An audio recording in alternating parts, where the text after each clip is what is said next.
This is gonna be a blues number. Yeah. But first I want to do a little bit of background on the blues and say what it is. Like there are 6 cardinal colors, and colors have always come to signify more than simply that particular shade, like redneck or got the blues.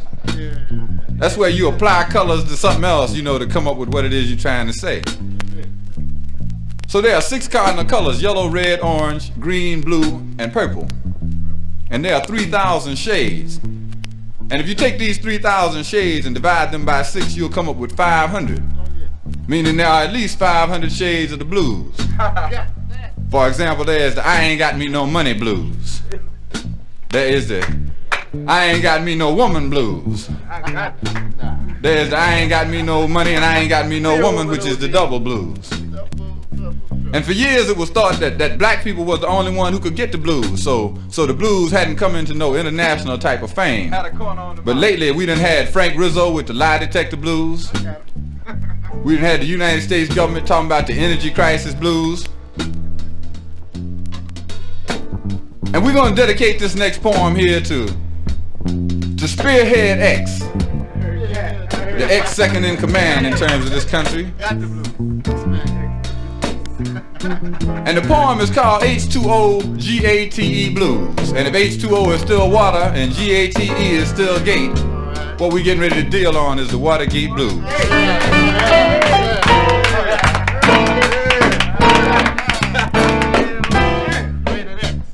Let me see if I can dial this number right quick. Click.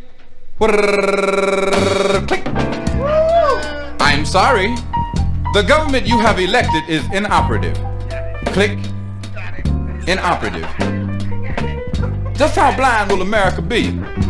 The world is on the edge of its seat, defeat on the horizon. Very surprising that we all could see the plot and still could not. Let me do that part again. Just how blind will America be? The world is on the edge of its seat, defeat on the horizon. Very surprising that we all could see the plot and claimed that we could not. Just how blind, America? Just as Vietnam exploded in the rice, snap, crackle, and pop could not stop people determined to be free. Just how blind will America be?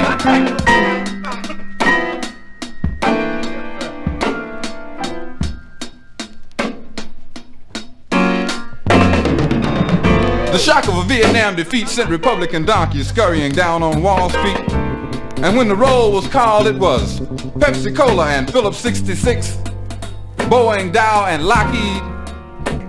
Ask them what they're fighting for, and they'll never mention the economics of war. Ecological warfare, above all else, destroy the land. If we can't break the Asian will, we'll bomb the dikes and starve the man. America, the international Jekyll and Hyde, the land of 1,000 disguises, sneaks up on you but rarely surprises, plundering the Asian countryside in the name of Fu Manchu. Afraid of shoeless, undernourished Cambodians, while we strike big wheat bargains with Russia, our nuclear enemy. Just how blind, America? But tell me, who was around where Hale Boggs died? And what was the cause of LBJ's untimely demise? And what really happened to J. Edgar Hoover? The king is proud of Patrick Gray, while America's faith is drowning beneath that cesspool, Watergate. How long will the citizens sit and wait? It's looking like Europe in '38. Did they move to stop Hitler before it was too late? How long, America, before the consequences of keeping the school system segregated, allowing the press to be intimidated, watching the price of everything soar, and hearing complaints cause the rich want more? It seems that Macbeth and not his lady went mad. We've let him eliminate the whole middle class. The dollar's the only thing we can't inflate, while the poor go on without a new minimum wage. But what really happened to J. Edgar Hoover? The king is proud of Patrick Gray, and there are those who say America's faith is drowning beneath that cesspool, Watergate. How much more evidence do the citizens need that the election was sabotaged by trickery and greed? And if this is so, and who we got didn't win, let's do the whole goddamn election over again. The obvious key to the whole charade would be to run down all of the games they played. Remember Dita Beard and ITT, the slaughter of Attica, the CIA in Chile, knowing nothing about Allende at this time in the past, as I recollect. Augusta, Georgia, the nomination of Supreme Court Justice to head off the tapes, William Calley's executive interference in the image of John Wayne, Kent State, Jackson State, Southern Louisiana, hundreds of unauthorized bombing raids, the chaining and gagging of Bobby Seale. Somebody tell these Maryland governors to be for real.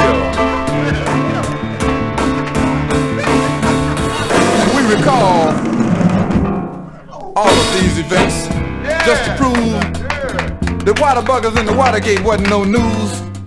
The thing that seems to justify all of our fears is that all this went down in the last 5 years. But tell me, what really happened to J. Edgar Hoover? The king is proud of Patrick Gray while America's faith is drowning beneath that cesspool, Watergate. We leave America to ponder the image of justice from its new wave of leaders. Frank Rizzo, the high school graduate mayor of Philadelphia whose ignorance is surpassed only by those who voted for him. Richard Daley, imperial Napoleonic mayor of Chicago who took over from Al Capone and continues to implement the same tactics. George Wallace, Lester Maddox, Strom Thurmond, Ronald Reagan, an almost endless list that won't be missed when at last America is purged. And the silent White House with the James brothers once in command. But see the sauerkraut mafia men deserting the sinking White House ship and their main mindless megalomaniac Ahab. McCord has blown, Mitchell has blown, no tap on my telephone. McCord has blown, Mitchell has blown, no tap on my telephone. Haldeman, Ehrlichman, Mitchell and Dean, it follows a pattern if you dig what I mean. Haldeman, Ehrlichman, Mitchell and Dean, it follows a pattern if you dig what I mean. And what are we left with now? Bumper stickers that say free the Watergate 500. Spy movies of the same name with a cast of thousands. And that ominous phrase that if Nixon knew, Ag knew. But Ag didn't know enough to stay out of jail. And what really happened to J. Edgar Hoover? The king is proud of Patrick Gray. And there are those who swear they've seen King Richard.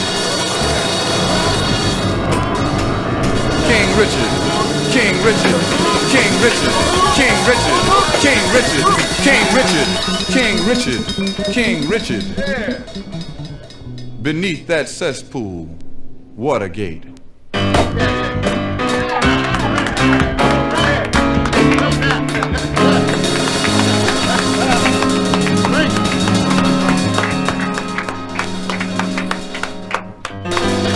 4 more years, 4 more years, 4 more years, 4 more years of that.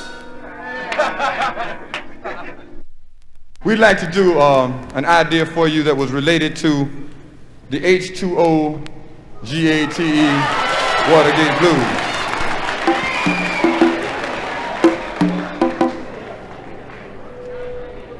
In March of 1973, we wrote the Watergate Blues, and some 17 months later, then President Nixon resigned. But the story didn't end there, and so we didn't stop there. We have prepared a sequel, and it's called We Beg Your Pardon, America.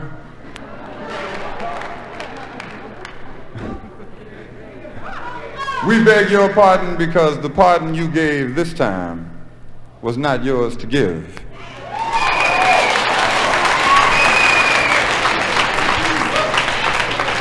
They call it due process, and some people are overdue.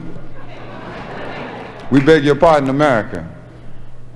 Somebody said, brother man gonna break a window, gonna steal a hubcap, gonna smoke a joint, brother man gonna go to jail. The man who tried to steal America is not in jail. Get caught with a nickel bag, brother man. Get caught with a nickel bag, sister lady, on your way to get your hair fixed. You'll do Big Ben, and Big Ben is time, but a man who tried to fix America will not do time. Said they're gonna slap his wrist, gonna retire him with $850,000, and America was shocked. America leads the world in shocks.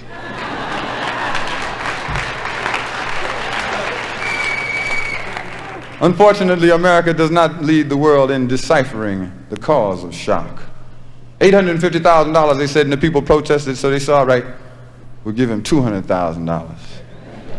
Everybody said, okay. That's better. I'd like to retire with $200,000 someday. San Quentin, not San Clemente. Do not pass go, go directly to jail. Do not collect $200,000. We beg your pardon, America. We beg your pardon because somehow the pardon did not sit correctly. What were the causes for this pardon? Well, now they had flea bite us, rats bite us, no pardon in the ghetto. They had national security. But do you feel secure with a man who tried to steal America back on the streets again? What are the results of this pardon, though? Because remember, when there's causes, there's results, and the results is always deeper still. We now have Oatmeal Man.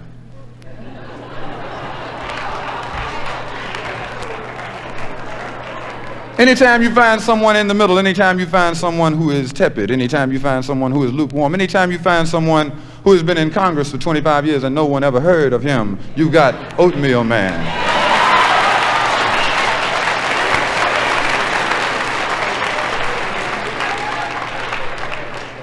Oatmeal Man straddling uncomfortably yards and feet of barbed wire. It's hard to live in the middle all the time. Oatmeal Man, the man who said you could fit all of his black friends in the trunk of his car and still have room for the Republican elephant. Oatmeal Man. But there was no crime committed. Oatmeal Man says that America, in 1975, your president will be a 1913 Ford. Regressive. Circle up the wagons to defend yourself from nuclear attack. Oatmeal Man. Reminiscent of 1964's H2O Gold Water. Thank God he didn't win, but Oatmeal Man didn't win. Did you vote for him? I didn't vote for him. But that's the first result. And the second would be the dread Rockefeller. Doubtlessly being promoted for the job he did at Attica. 43 dead and millions of Americans once again in shock.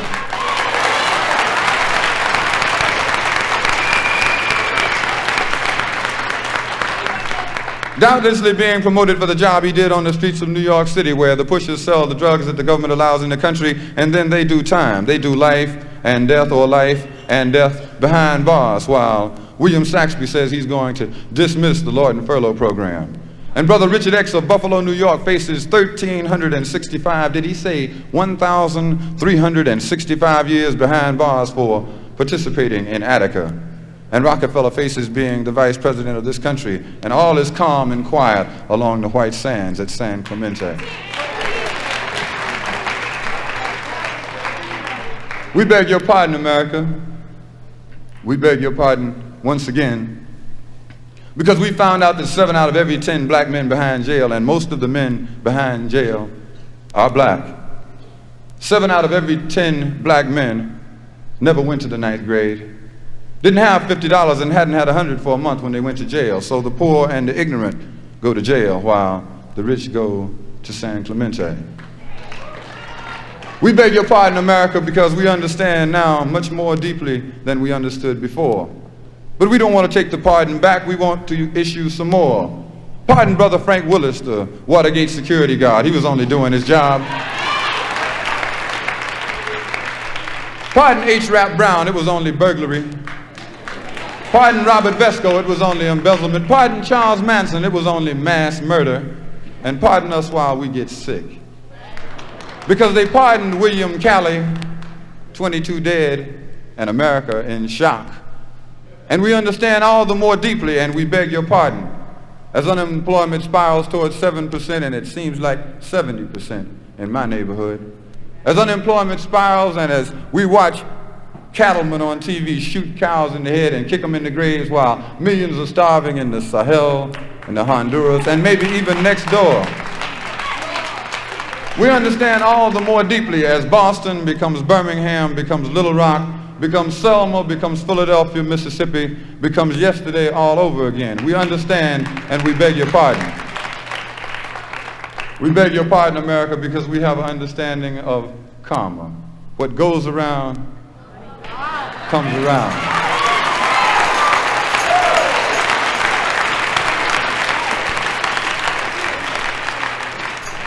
And we beg your pardon for all of the lives and all of the people who've been ruined and who look forward to next year because they cannot stand to look at this one. We beg your pardon, America, because the pardon you gave this time was not yours to give. Thank you very much.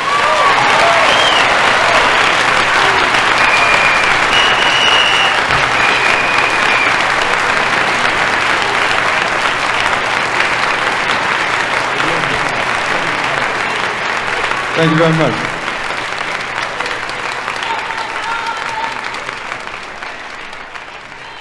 Thank you very much.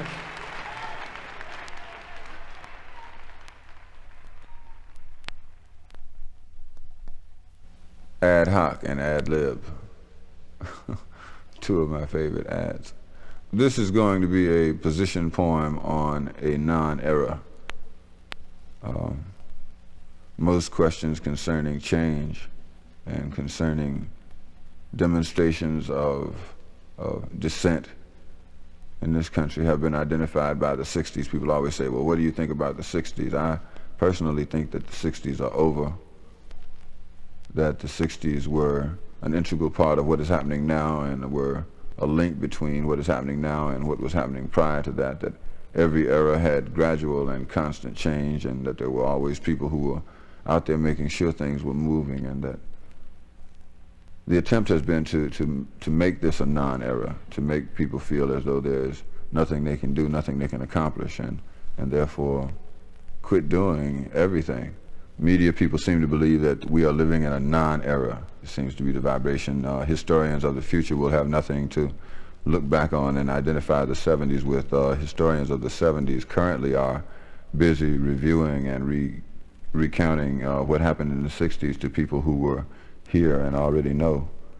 People who were previously identified as shufflers and were at other times lost in a given shuffle will be glad to find that the political deck has been restacked and that there is a new deal, not a new deal like FDR's New Deal, but a new deal concerning people who will in the future look back on this as a non-era and say that nothing happened in the 70s.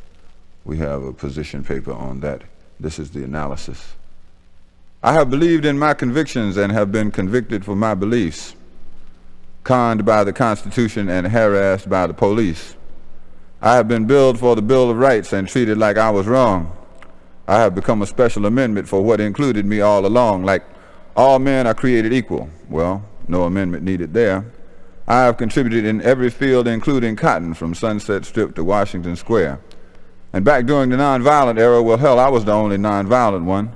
As a matter of fact, there was no nonviolence because too many rednecks had guns. There seemed to have been this pattern that a lot of folks failed to pick up on. But all black leaders who dared to stand up was in jail, in the courtroom, or gone. Picked up indiscriminately by the shock troops of discrimination to end up in jails or tied up in trials while dirty tricks soured the nation. I've been hoodwinked by professional hoods. My ego has happened to me. It'll be all right, just keep things cool and take the people off the street. We'll settle all this at the conference table. You just leave everything to me, which gets me back to my convictions and being convicted for my beliefs. Because I believe these smiles in three-piece suits with gracious, liberal demeanor took our movement off of the streets and took us to the cleaners. In other words, we let up the pressure, and that was all part of their plan, and every day we allow it to slip through our fingers is playing right into their hands. The New Deal.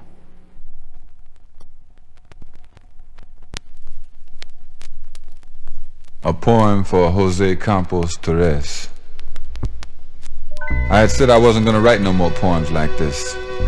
I had confessed to myself all along, tracer of life, poetry trends, that awareness, consciousness poems that screamed of pain and the origins of pain and death had blanketed my tablets, and therefore my friends, brothers, sisters, in-laws, outlaws, and besides, they already knew.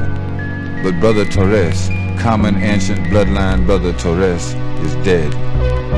I had said I wasn't going to write no more poems like this. I had said I wasn't going to write no more words down about people kicking us when we're down, about racist dogs that attack us and drive us down, drag us down and beat us down. But the dogs are in the street. The dogs are alive, and the terror in our hearts has scarcely diminished. It has scarcely brought us the comfort we suspected. The recognition of our terror and the screaming release of that recognition has not removed the certainty of that knowledge. How could it? The dogs, rabid, foaming with the energy of their brutish ignorance, stride the city streets like robot gunslingers and spread death as night lamps flash crude reflections from gun butts and police shields. I had said I wasn't going to write no more poems like this, but the battlefield has oozed away from the stilted debates of semantics, beyond the questionable flexibility of primal screaming. The reality of our city, jungle streets and their Gestapos has become an attack on home, life, family, philosophy, total. It is beyond the question of the advantages of didactic niggerisms. The motherfucking dogs are in the street. In Houston, maybe someone said Mexicans were the new niggas. In LA, maybe someone said Chicanos were the new niggas. In Frisco, maybe someone said Orientals were the new niggas. Maybe in Philadelphia and North Carolina, they decided they didn't need no new niggas. I had said I wasn't going to write no more poems like this, but the dogs are in the street. It's a turnaround world where things are all too quickly turned around. It was turned around so that right looked wrong. It was turned around so that up looked down. It was turned around so that those who marched in the street with Bibles and signs of peace became enemies of the state and risk to national security, so that those who questioned the operations of those in authority on the principles of justice, liberty, and equality became the vanguard of a communist attack. It became so you couldn't call a spade a motherfucking spade. Brother Torres is dead. The Wilmington 10 are still incarcerated. Ed Davis, Ronald Reagan, James Hunt, and Frank Rizzo are still alive, and the dogs are in the motherfucking street. I had said I wasn't going to write no more poems like this. I made a mistake.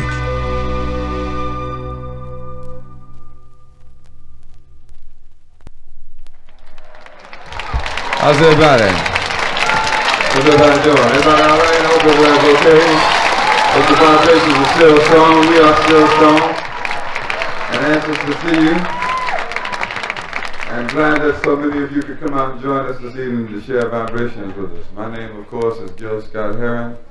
And my organization and my family is called the Midnight Band. And we are here this evening to bring you some midnight vibrations. We are convinced that midnight is the first minute of a new day, and we are further convinced that we are entitled to a new day, and we are further convinced that we are going to have to establish the new day by communicating a little bit more closely with one another.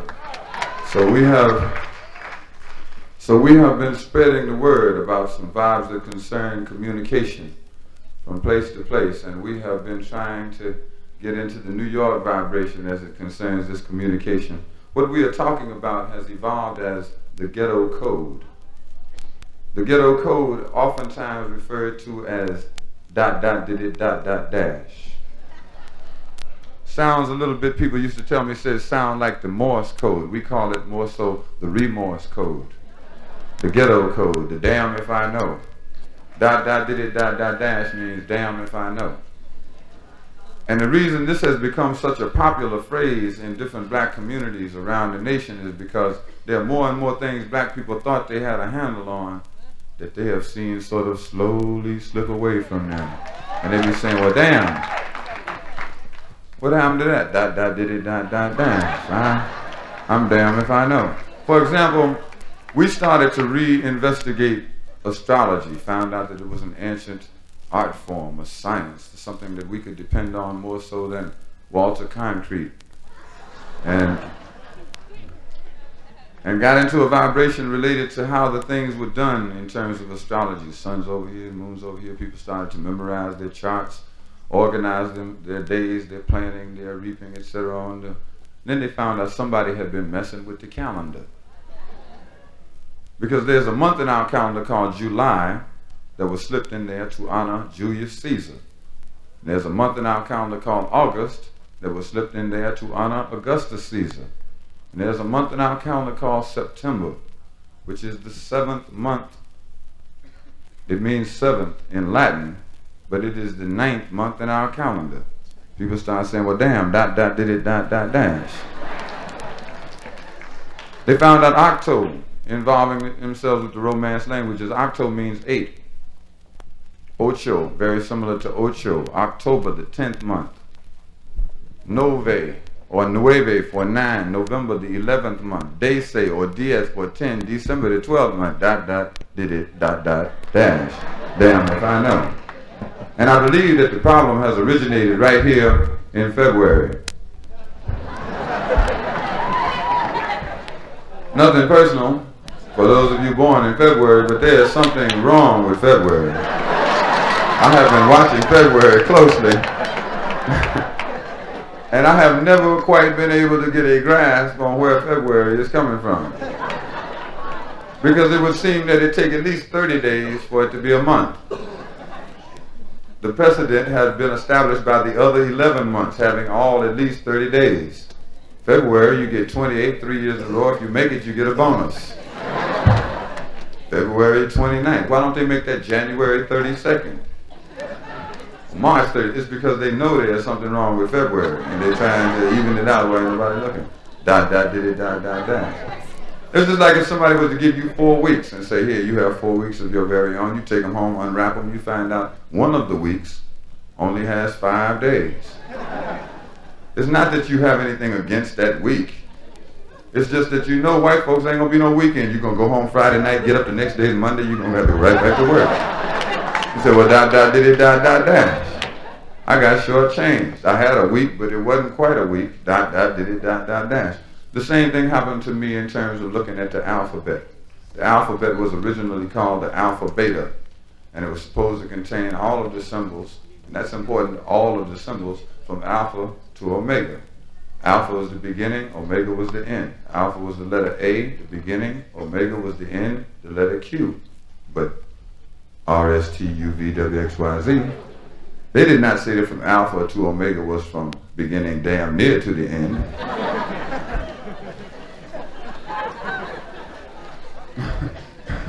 They said from beginning to end. I took their word for it. The end was omega, and that's Q. And they got all these extra letters, which means there may be some words out there that don't mean nothing. Somebody very soon may come up to you using the alphabet as it was originally intended, from alpha to omega, and say something like, dash.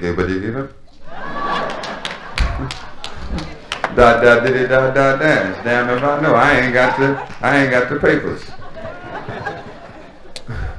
The letter I would like to go into with you very briefly is the letter C. It is one of my favorites. It's very underrated in terms of letters. You know, very few people sit around and comment on the virtues of the letter C. But it is the first letter in cash money. It is the first letter in Constitution. And it is the last letter in music. It is the first letter also in CIA. The CIA and FBI, their noses pressed against our window pane, ears glued to our telephone. Why won't they leave us alone? Did it, dash. Damn if I know. CIA and FBI, noses pressed against our window pane, ears glued to our telephone. Why won't they leave us alone? Trying to pick up on the ghetto code. Old-fashioned ghetto code, you remember, you used to jump on the telephone and say, hey, Breeze, other me is Ann, how you feel, Zia? Is everything all right? Well, why don't you tell me about this PSR that needs out? You going? Breeze on. Why don't you bring me a Nears or Beers eye?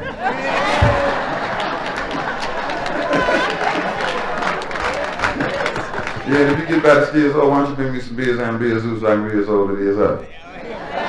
I appreciate it. I know whoever it was they was paying and listening on my phone had to be saying, well, did it, Damn if I know. The C that reminds you of CIA and cash money, they'll come together in a case that concerns itself with Howard Hughes. The CIA gave Howard Hughes $400 million cash money, give or take $1 million or $2 million, we understand, and told Howard Hughes that he was to build a salvage ship. The salvage ship was going to be called the Glomar Challenger, and the Challenger was going to go out in the Pacific to try and recover a Russian submarine that sank in 1968. The reason our government was so interested in this submarine was because of the C code books on board. We assumed that Howard Hughes indeed did build this ship and equipped it with a giant magnet. We would not assume that Howard come back with a little bitty magnet for all that money.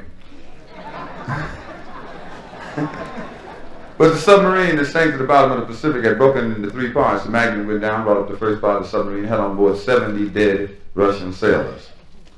Well, no real advantage there. I mean, it hadn't been worth a dime to the Russians. I mean, whatever it is, net rubles. Whatever it is Russians say when that means they ain't putting up a dime.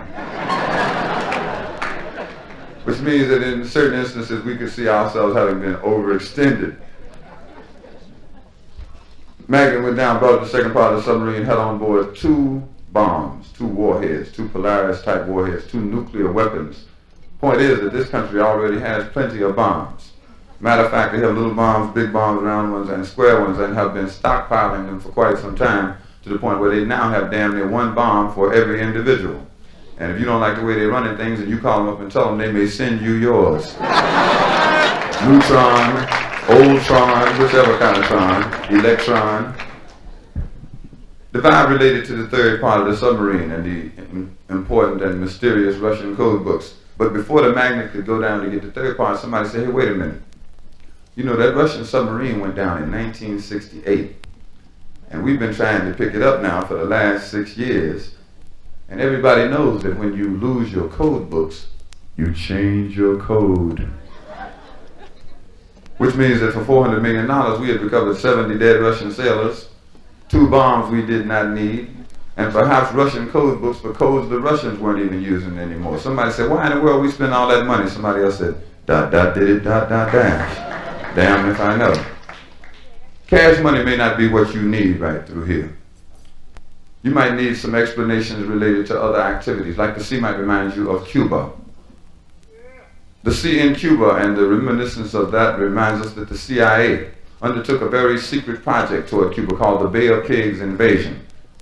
The Bay of Pigs invasion was very much repelled, but it did reveal clues that had to do with assassination attempts on a man whose name starts with C, Castro. The sea might remind you of Chile. Over $8 million American spent in Chile by the CIA to help overthrow a man named Salvador Allende, who just happened to be a C communist. The sea might remind you of the canal. Say what? The canal. The canal? The Panama Canal? There seems to be some problem in dealing with the geography of the Panama Canal. It's not really that complicated. There's a little bit of Panama over here. And then there's some canal. Then there's a little bit more Panama over here. But the Panamanians do not control the canal. You could think of it as if Amtrak came through your crib.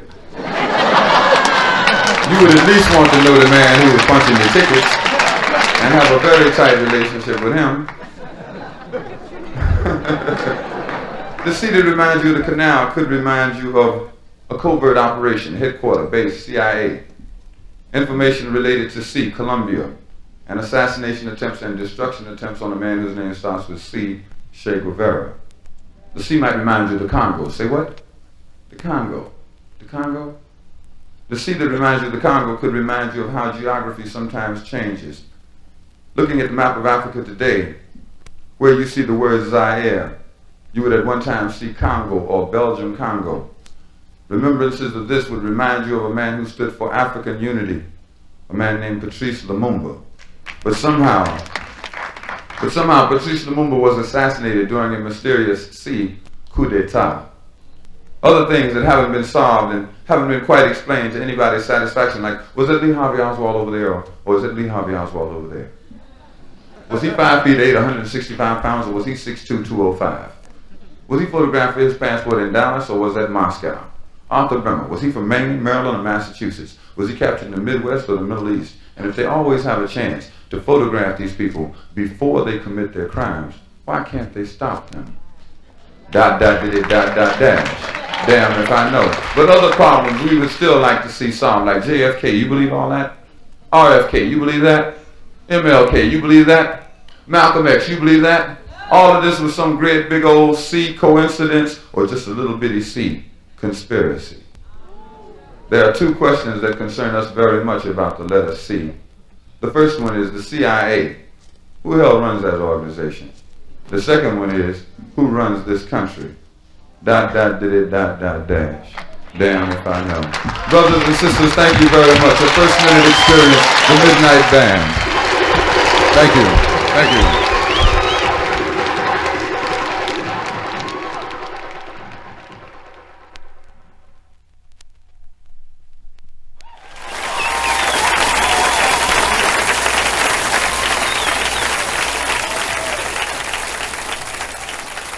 we have assigned ourselves the task of defining certain trends and certain situations, and in such have become, I guess, more so than musicians, bluesicians, because we have tended to try to define certain means and modes related to the blues. We attempted to define the lie detector blues. It's caught by Mayor Frank Rizzo. I understand that he is sick currently, and we send our coldest regards. The lie detector blues, and what Brian Jackson used to refer to as the ex officio blues. It's caught by Agnew. Nixon. He's terminal. And what we found ourselves becoming afflicted with over the past 6 months or so is the Bicentennial Blues.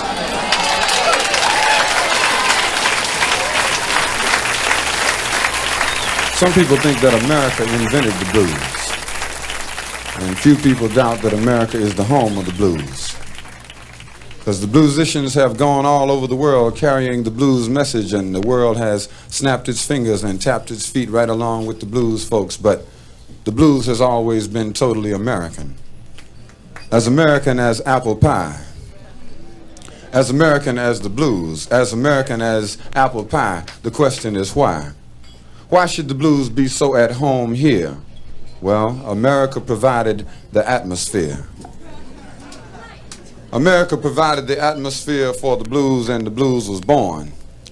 The blues was born on the American wilderness. The blues was born on the beaches where the slave ships docked, born on the slave man's auction block. The blues was born and carried on the howling wind. The blues grew up a slave. The blues grew up as property. The blues grew up in Nat Turner visions. The blues grew up in Harriet Tubman courage. The blues grew up in small town deprivation. The blues grew up in big city isolation. The blues grew up in the nightmares of the white man. The blues grew up in the blues singing of Bessie and Billy and Ma. The blues grew up in Satchmo's horn, on Duke's piano, in Langston's poetry, on Robeson's baritone. The point is that the blues is grown. The blues is grown now, full grown, and you can trace the evolution of the blues on a parallel line with the evolution of this country. From Plymouth Rock to acid rock, from 13 states to Watergate. The blues is grown, but not the home. The blues is grown, but the country has not. The blues remembers everything the country forgot. It's a bicentennial year, and the blues is celebrating a birthday. And it's a bicentennial blues.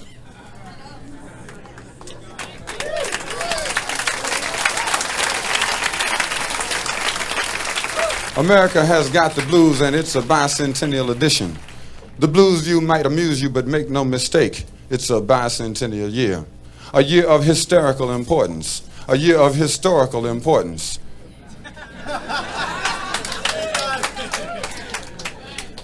Ripped off like donated moments from the past. 200 years ago this evening. 200 years ago last evening. And what about now? The blues is now. The blues has grown up and the country has not. The country has been ripped off. Ripped off like the Indians. Ripped off like jazz. Ripped off like nature. Ripped off like Christmas. Manhandled by media overkill, goosed by aspiring vice presidents, violated by commercial corporations. A bicentennial year, the year the symbol transformed into the BUY centennial. Buy a car, buy a flag, buy a map.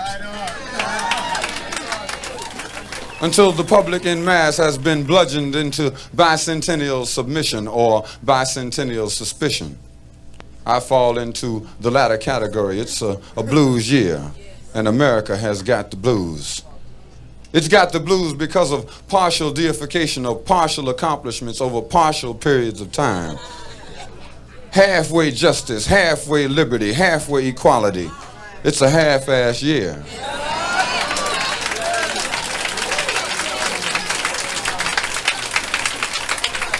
And we would be silly in all our knowledge, in all our self-righteous knowledge, when we sit back and laugh and mock the things that happen in our lives, to accept anything less than the truth about this bicentennial year.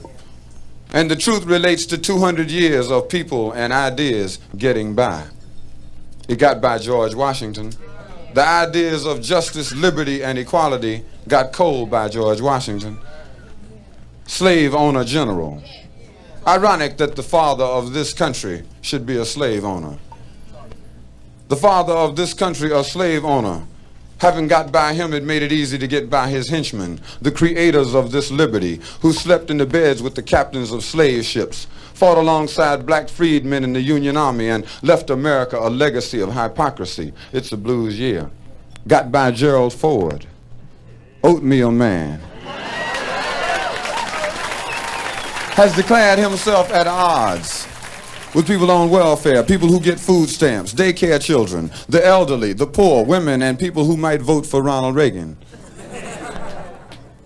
Ronald Reagan, it got by him. Hollywood.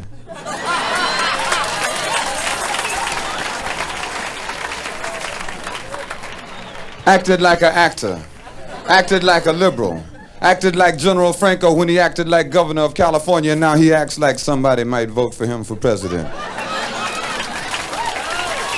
It got by Jimmy Carter, Skippy. Got by Jimmy Carter and got by him and his friend the Colonel, the creators of Southern Fried Triple Talk, a blues trio. America got the blues. It got by Henry Kissinger, the international godfather of peace. A piece of Vietnam, a piece of Laos, a piece of Angola, a piece of Cuba. A blues quartet. And America got the blues. The point is that it may get by you. For another 4 years, for another 8 years, you stuck playing second fiddle in a blues quartet. Got the blues looking for the first principle, which was justice. It's a blues year for justice. It's a blues year for the San Quentin Six, looking for justice. It's a blues year for Gary Tyler, looking for justice. It's a blues year for Reverend Ben Chavis, looking for justice. It's a blues year for Boston, looking for justice. It's a blues year for babies on buses. It's a blues year for mothers and fathers with babies on buses. It's a blues year for Boston. And it's a blues year all over this country. America has got the blues. And the blues is in the street looking for the three principles, justice, liberty, and equality. We would do well to join the blues, looking for justice, liberty, and equality. The blues is in the street. America has got the blues, but don't let it get by us. Thank you very much.